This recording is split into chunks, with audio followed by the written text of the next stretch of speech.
মাননীয় সদস্য সৈয়দ সাইদুল হক হবিগঞ্জ ৪ সম্পূর্ণ প্রশ্ন করুন। মাননীয় স্পিকার, মাননীয় মন্ত্রীর কাছে আমার একটি প্রশ্ন হচ্ছে কি যে আমরা ডিজিটাল বাংলাদেশে অনেক দূরে গিয়েছি।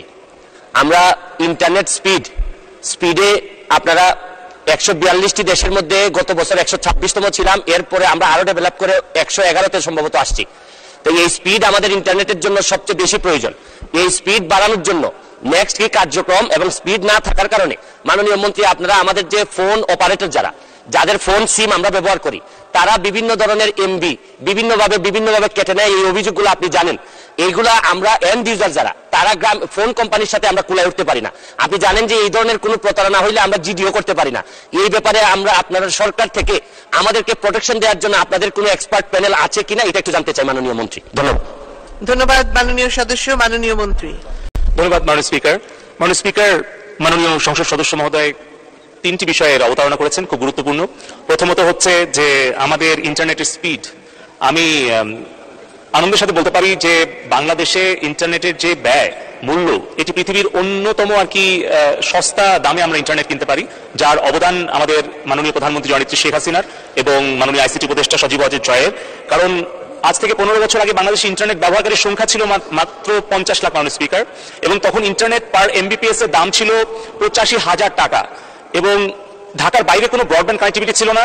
মোবাইল নেটওয়ার্ক তখন, এখন যে 5th জেনারেশনে আমরা আছি, এটা কিন্তু 2nd জেনারেশনে ছিল, অর্থাৎ মোবাইলে আমরা ইন্টারনেট ব্যবহার করতে পারতাম না।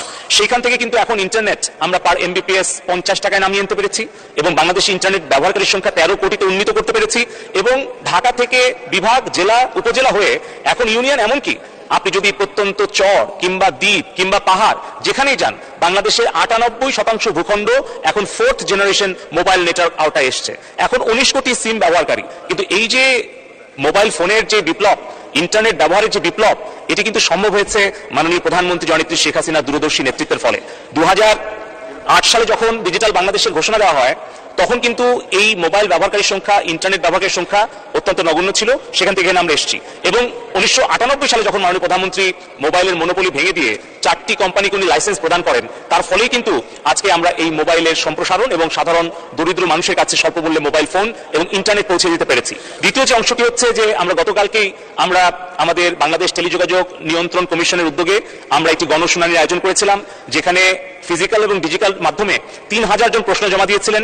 3 ঘন্টা ব্যাপী আমরা শুনানি করেছি।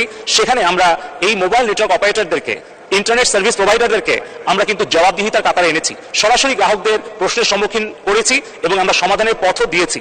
এবং তৃতীয়ত যেটা আমি বলবো যে আমাদের যে ভবিষ্যতে যে পরিকল্পনা, সেখানে অবশ্যই যে কোনো গ্রাহক, তিনি সংসদ সদস্য হন অথবা সাধারণ একজন নাগরিক হন, কৃষক হন, শ্রমিক হন, তারা যদি আমাদের বিটিআরসিতে অভিযোগ করেন, তাহলে সেই মোবাইল নেটওয়ার্ক অপারেটর কিংবা ইন্টারনেট সার্ভিস প্রোভাইডার, যত প্রভাবশালী, যত বড় কোম্পানি হোক, তাদেরকে আমরা আর্থিকভাবে ফাইন করব, তাদেরকে আমরা আইনের আওতায় আনবো, এবং আমাদের সেই আইটি অডিট টিম রয়েছে, ফাইন্যান্সিয়াল অডিট টিম রয়েছে।